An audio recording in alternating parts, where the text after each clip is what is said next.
Hello again. Now, the country's energy crisis and economic crunch continue to sting cash-strapped South Africans. And while politicians play the blame game over worsening power cuts, the focus has shifted to the likelihood of a total collapse of the national electricity grid. Despite Eskom's assurances that this will not happen, many people are not convinced, given the power utility's history of broken promises. My colleague, fellow anchor and reporter here at eNCA, Heidi Giokos, has been following these developments around Eskom today and joining us now in studio just to give us what she's been finding out. I mean, let's begin here, Heidi. Good afternoon and thanks for coming on today. Eskom has gone through a lot of CEO changes recently. I mean, it's almost like there's a revolving door there of leadership, and the board itself has not been exempt from the change. This can't be good.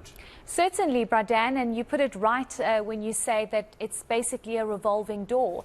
If we just take a look firstly at what's happened when it comes to the chairmans at Eskom, you can actually see there that from 1997 to 2002 you had Heidi Kotze, who was the chairman of the Eskom board. You can actually see that Makwana made a return. Well, now he's made a return, but he had been at Eskom from 2009 to 2010. Sadly, we lost Jabu Mabuza, who was the chairman of the Eskom board in 2018 to 2020, and he was also acting as a CEO at the time because of the CEOs constantly leaving there. When we take a look at the next slide, where you can actually see what happened when it came to the CEOs. So between 1985 and 2007, Eskom only had 3 CEOs. So it shows you the stability that was at Eskom during those years. And it's a very long time. It's not a short period.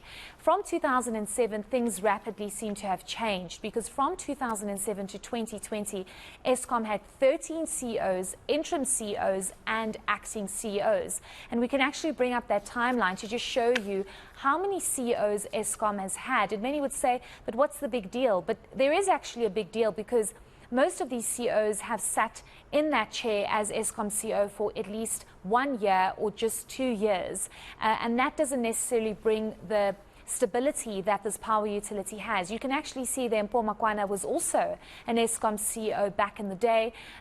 We've left it at Andre de Ruyter because he recently resigned, and the current acting CEO is Caleb Kasim, who is also the CFO. This slide just shows you the instability at Eskom. There is clearly a leadership crisis, and when a South African sees what's constantly happening with the revolving door of Eskom CEOs, boards and chairmen, it just shows you that this could be also further exacerbating the energy crisis. Because if you have instability at a top level, what does this say about individuals who are who should be taking over and being in that a very important seat to try and deal with this energy crisis? So there's clearly a leadership vacuum there, Bradan, but I think it also speaks to the fact that you also have possibly leadership that doesn't want to sit in that chair, be it as the chairman or an Eskom board member or an Eskom CEO, because of the volatility and the immense pressure over the last, I would say, a year or two. We've seen the worst kind of load shedding with, in the recent months, the worst we've ever seen, with even going up to stage 6. So there's definitely a leadership crisis, and if that is stabilized, we would hopefully see some kind of impact in terms of dealing with this energy crisis. You know, Heidi, there's a saying that says the fish rots from the head. So if the head of anything is not great, the rest of the body is also going to be messed up. And with that kind of instability, thanks for bringing us those graphics. They're showing us about the constant change, especially since 2009, of CEOs at Eskom. It cannot be good for driving an organization forward and implementing an agreed strategy. Now, I understand today you managed to speak a labor analyst. What did they tell you about this situation at Eskom? Yes, exactly. And I just want to highlight the fact, Bradan, that once we started seeing that instability at Eskom when it came to CEOs, interim CEOs, acting CEOs, boards changing, chairmans changing, that's actually when we started seeing, or we were introduced to the term load shedding. So that tells you something in itself. But yes, experts are very worried about the leadership crisis that Eskom faces, and this is clearly a clear indication of what's currently happening when it comes to our energy crisis. As you said, the fish rots from its head, from the top. And unfortunately, this is being felt every day by South Africans because we don't have the power to appoint a CEO or a new board or whoever it might be to lead the way forward. There might be some sort of stability coming in now with the Electricity Minister, Jose Ramokgopa, really trying to bring an end. His mandate is to bring an end to the rolling blackouts. But is he going to be a one-man show to deal with this? I mean, everybody needs to sit around the table. And if this is not sorted out, sadly, South Africans will have to deal with the reality of rolling blackouts. Let's listen to Terry Bell on this. Talking about a crisis that's been building for 30 years. It was patently obvious 20 years ago, certainly, that we needed to do something about recreating power, of upgrading our power stations, looking forward to a new kind of power. This is the 21st century. We're not stuck in the middle of the 20th century anymore. Instead, when we came in the early 90s, people said we have too much power. There were deals done with aluminium smelters in Richards Bay, giving them dirt cheap power because we had so much cheap power.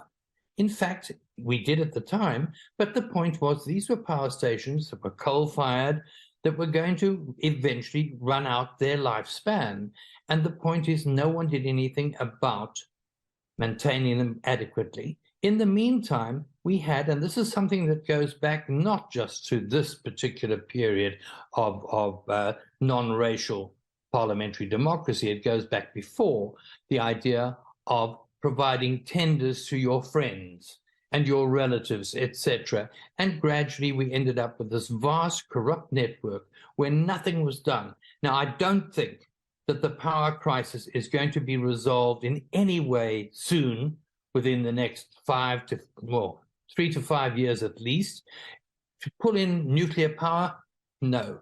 It will take ages to build, and we have other problems as well. To bring in power ships from Turkey would be disastrous and would also put us into further debt, and we already have debt we shouldn't have had in the first place. So I think we're in for a long, slow, hard slog and a very cold and dark winter, I fear. That's the Labour analyst Terry Bell ending that update from Heidi Giokos.